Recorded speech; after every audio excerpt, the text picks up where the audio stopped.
shaatii jechuu barbaade Muhammadii kana hedduu keessaan barreesseet waan biraatii miti mallaqaan gargaarin jennanii sagalee naa ta'e nama tokko nama sirriitti dhageettii qabdu jedhee kanaafuu hundi keessanuu wallaahi suunii Oromoo barbaade osoo hin taane rakkadheetii bakka jiru kanattis Oromoon santu na gargaaree rakkoo san keessas na baasee har'a mana yaalaa san keessatti isaanumatu na fide amma isaanis na hifatanii ani guyyaa har'aa deebi'eetti dabalamaa deema. Amallee waliin eebbuna hundaafuu obboleettii ta'e rabbi si haa fayyisu abbaan rakkoo furmaataa rabbiin rakkoo keessirraa haa furu. Rabbiin rakkoo nabii Yunus irraa fure, Rabbiin rakkoo nabii Muusaa irraa fure, Rabbiin rakkoo nabii Isaa irraa fure, akkasuma Rabbiin rakkoo nabiyyoota isaa irraa fure, rakkoo sirraa haa furu. Rakkoonnis furmaannis Rabbi. Inni lammaffaa akkasiin jedhu erga keessaan itti ergite ganni illee naa laaltu. Abdii cululleenis biyya san jira na fakkaate abdiitti illee barreessi. Abdiilleen biyya san jira abdiitti illee barreessi. Akkasii kanaafuu hundaayyuu keessaan dubbii ganni ilis naa barreessime yoo waan isiisin jette argite mu'eedhaanis wal dubbisna. Maalis yoo ta'e namni waan fedhus jedhe akkuma mareefsi ispeeshaalii ijoollee miidiyaa kana gubbaatti gaafa isaan dhufan akka waan kanaaf dhufaniitti yaadan keessaa tokko mee waan Oromoo yoo jedhan kadhaa eegalame jedhamee yaadamu keessaa tokko Muhammad bin Aljaziiraati jedhee yaadamudha.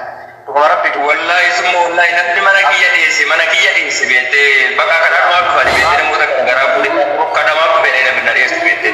Kana yoo jedhu wallahi Muhammad na bira jiraatee akkasuma ganni illee akkuma garuu namni mahadasiyyuu arrabsullee kadhatullee maal jedhu isinitti deebise immoo malee ontoo jedheeti miti. Maammeenis ganniinis namni waan sabaa namni waan nama ta'e rabbi sii buuta gaafata namaa dalagu rabbi ammallee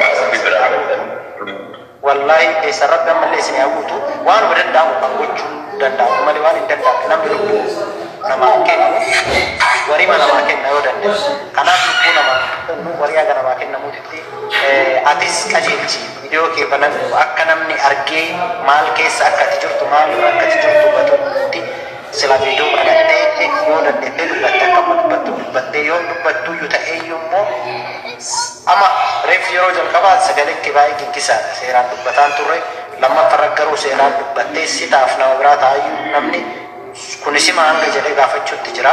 Kana hundaafuu ati eessa akka jirtu maalirra akka jirtu beekam keessa akka jirtu namni qajeelaan si beekuu jiraate namoota sanniin dubbisi. Ani immoo akka carraa ta'ee gannee wallahi akka isiin hubaantuma yeroo jalqabaaf mana isii seenee ta'uyyuu nama baay'ee kabaju ulfaadhu karaa ba'uuf jira isin jalaa ba'uuf jira keessaan barreessi waan kana immoo harka dubbatamee harka furmaan isii kaa'amaa miti. Keessaan namoota ergi viidiyoo kee dhugaa jirtu immoo viidiyoo amma banattee yoo dandeette viidiyoo amma banattee namni 161 asirratti si haa argu viidiyoo banachuu hin dandeettu reef sagalee keen gingisa jalqaba irratti hin sobe amma garuu yeroo lammaffaa dubbatu qajeelchitee dubbatte soo namni akkani amanee si gargaara. Kanaaf jecha qajeelchi waan ifa jiru lafa kaa'ii yoo si gargaaranii guddaan akkatu baantumuu rabbi bira jira rabbi rakkoo keessirraa furu rabbi rakkoo furmaata si haa kaa'u akkanuma isiniin jedhaa isin hundaa isin jaalladhaa rabbiin isin haa kabaju ba'uuf jedha nawoo na uffalchitan ta'e. Ayyee maammee kiyyaa inshaallah obboleettii ganni obboleettii keenyaa guyyaa itti ilaalaa fi inshaallah maammeetis waan jiru ganni dhuma walii dubbannee yoo waan biraan dhabee manuma ganni isaa ta'u yookaan manuma nam tokkotti goonee waan hundi keenya danda'uuni isiinis seeraan jechuudha dhihaattee namatti mul'attee amma akka asirratti dubbachaa jirtutti hunduun beekaa jechaa jirti. Dhuunfaadhaan anatti himuun maammeetti himuun yookaan ganneetti himuun bu'aa sii qabaatu dhiisuu danda'a. Bikoos namni yeroo ammaa hedduun isaa jechuudha kan kaleen lamaan hojii tajaajila dhaabee jechuudha sii galaa jira miti. Wallahi isin wallahi gargaarsaan oksijiinii wantoota garaagaraatiin kan ta'aa jiru laayivii nuti agarsiisaatu waan godhu wallaallee usuma onneen kun dhukkubdu waan godhu wallaallee jechuudha beekte garaa jabaaneetii miti yookaan ilma namaa gargaaruu kanatti dhiboomee miti silaa bu'ee maallaqa keenya kennaa jirra akka nama kennu akka namni biraa kennu sagalee ta'uudha malee wanti biraa irratti hin jiru bar khayrumaa rabbi irraa argatuudha malee. Garuu yeroo hunda yeroo akkana kana jedhamee immoo sammuu namaatti waan ulfaatuuf irra dhiisaa jira. Dhuunfaa isa deemsan osoo hin taane amma wanti guddaan sagantaan irratti godhamee namoonni hangi tokko irratti argamanii inshaallah waan akka jettu kana jechuudha. Rabbiin sirraa akaasisuu dhibee sanas rabbi sirraa kaasee fayyaa si haa godhu. Namni osoo fayyaa qabu namaan akkas waan haa godhu jechuun miti. Godhameeraa yeroo jedhamu yeroo waa'ee isaa dhaga'u ilmi namaa hanga bakka itti dhaga'amu beekamaadha. Jaallateetii miti namni fuuldura namaa kan dhufu. Dhibeen bakka qaanyii nama qabatte qaanyii fidatti jetti Oromooni warradii kuni waan dhoksaa hin qabdu gaduma baatee hawaasa keeti hamba miti diina bira miti kannattee saba biraa bira miti kannattee cidii gara koo kee mataa jirtu nobboleewwan keeti dhiirri shamaraan illee jechuudha. Waan inni keenya kadhadha waan rabbiin nuuf laaffiseeni waan gochuu qabnu nun goona waan ta'eef sagantaan itti godhamee yoo baay'amaan akka maameen jedhu jechuudha amma hidhamee ammoo itti dhaamu hin jiraatu waan ta'eef yoo akkas godhame gaariidhan jedha inshaallah.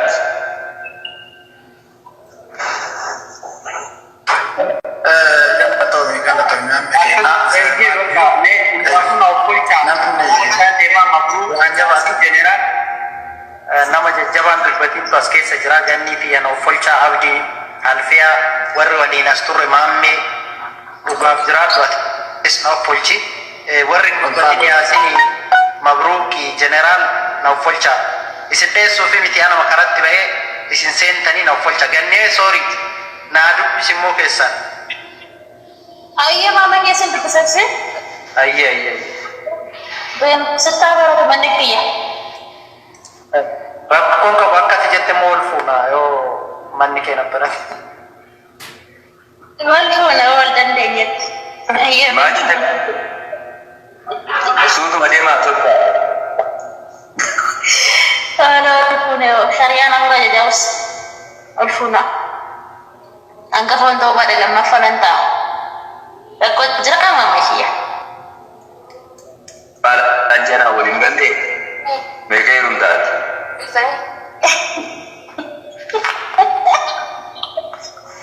okay namoonni yaada qaban Oke, dhiifama obboleewwan kee dhiifama yaada keessan addatti. ati akka fa'uute ya fayyaadha waan ta'eef fayyaa jechuun iddoo nama dhibamee beeku jira rabbiin balbala nama dhaabini isillee gartanii irratti rakkina ofii diimatte waan ta'eef gara akkataa gargaruudha caalaa rabbumaa rabbitti ba'uudha.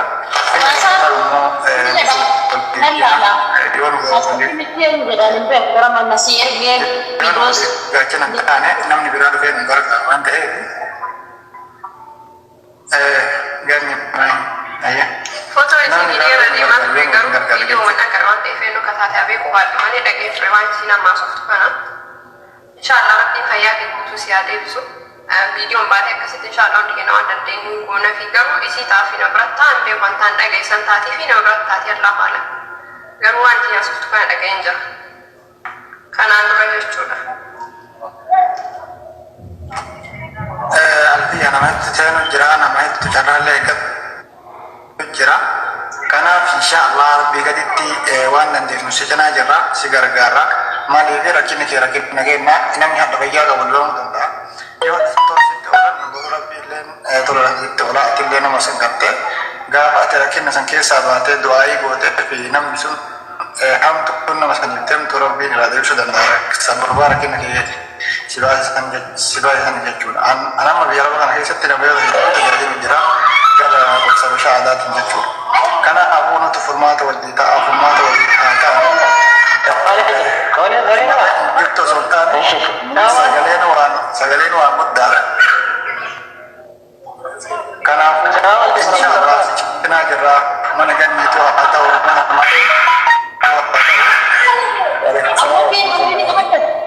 mana maanneetu haa ta'u mana kamittu inshaallah waan dandeenyu si cinaa jirra abshir obboleettii teennaa fayyaa mana rabbiitti rabbiitu si rakkaayee rabbiitti mana hundaa godhe.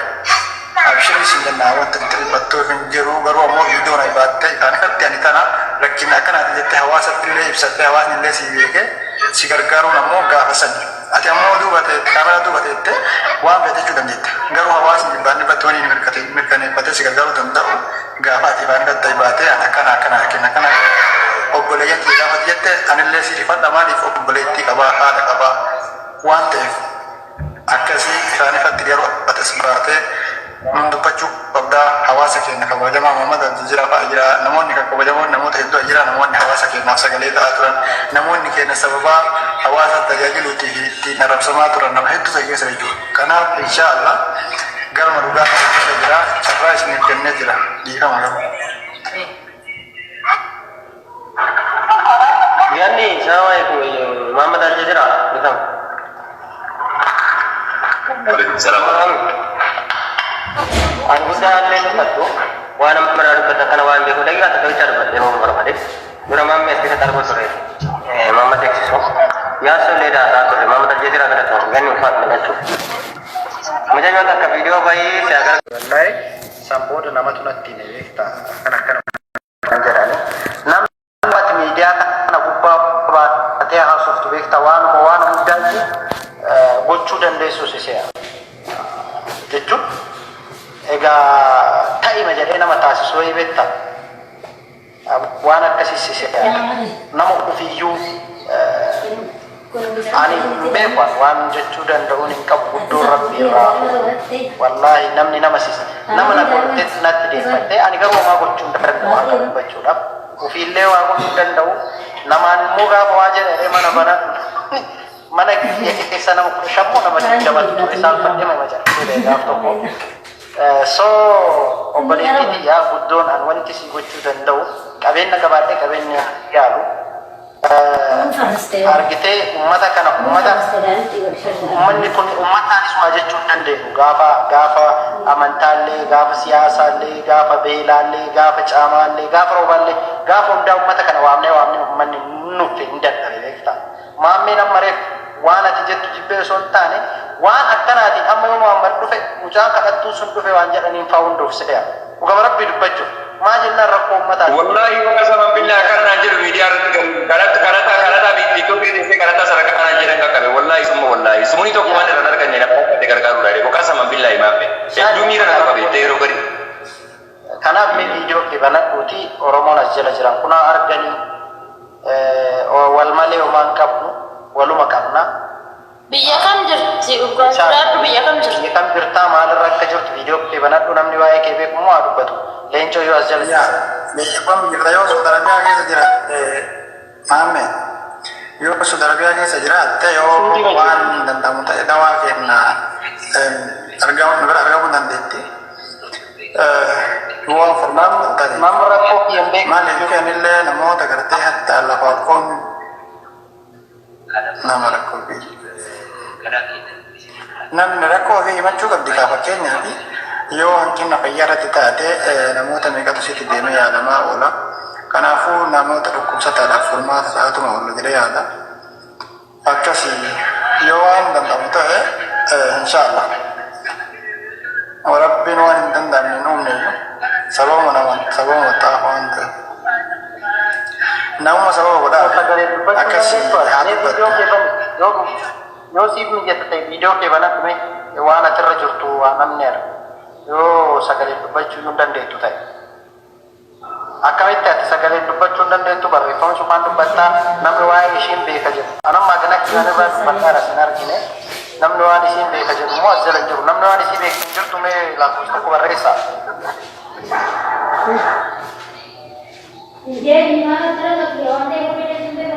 kina barreessaa jirti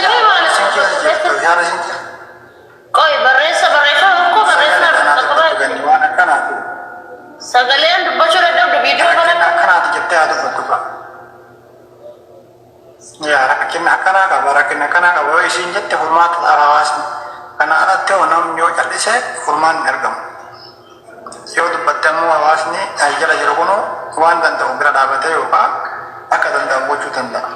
Yookaan immoo gara akka mana yaalaa geettu yookaan immoo gara akka maatii galtu. Maaliif ilmi Oromoo tokko rakkatee rakkoo baasa malee gaafa rakkatte immoo sirratti gaafa namni sirra rakkatu. Namni akka sirrataa oola namni galtu dibamaa oola. Kanaaf immoo kan rakkataa kun rabbii fi ilma namaa qofa. Kanaaf nuti waan dandeenyu tokkoon bira dhaabachuu dandeenya. Haa dubbattuu waan ishee dhukkubuu fi haala kam akka keessa jirtu yoo namni beekullee jiraate irratti ishee gootee haa fiddu yookaan immoo haa dubbattu. Saddisuun ammoo furmaata hin ta'u.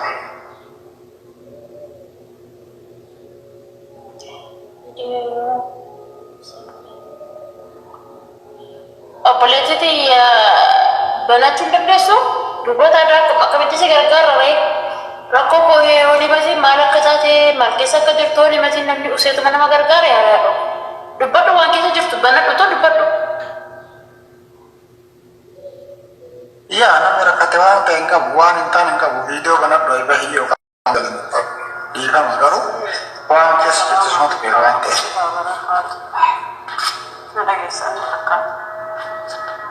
Waalaikumsalam. Inna gama. Video bilbila kana rakkisee fama rakkoo qabu video miti fuula miidiyaa irratti wanti kun dhibbatti waa'een kee kun nama tokko lama yookaan nama beekaa ta'ee wallaalaa ta'ee namni bira hin geenye hin jiru jedhee yaada. Ani obboleeyyan kee wallaahi namni hin beekne hin jiru dhala ustaazi ta'ee walamaanii wannumaa ilma namaa Oromoo ta'ee asirratti waa'ee keerraa hin beekne hin jiru duujallee naan jedhanii waan baraatii miti wallaahi riyaala kanaa biyya Suudii kana riyaala 10,000 ofirraa qaba waan biraa hin barbaadu isima qofa galchaa jedheeni afaan kiyyaa hin dubbanne ijoollee lama leencoo fi Muhammadii fi ustaazi tokko barreessee ture wantoota rakkoo an keessa jiruu fi akkasuma ganni tanaatis waasaappi irraan suuraa kiyyaa fi wantoota adda addaa ergee ture namni irraa dubbatee jiru namni akka biyyatti boruu akka nama rakkate kanatti irra kadhaa jettanii yaaddan fi akkasuma sirratti beektan hundi keessanuu rakkoo biyya kana hin beekanii namni hin beekne hin jiru dhugaa rabbii dubbachuuf suuraa kiyya namni agarre hin jiru. Operaasyoonii ta'e yookaan amaliyaa ta'e biyya Suudi Arabiyaa kanatti waggaa tokko walii rakkachaa ture akkas ta'ee dhukkubsachaa ture marraa tokko operaasyoonii ta'e eeggastiillee mara lammaffaa tasa osuma manuma kana keessa jiru keessatti akka tasaa ta'eetumaan osoo laffaa ol ka'uu buufadheetiin eeggasii amma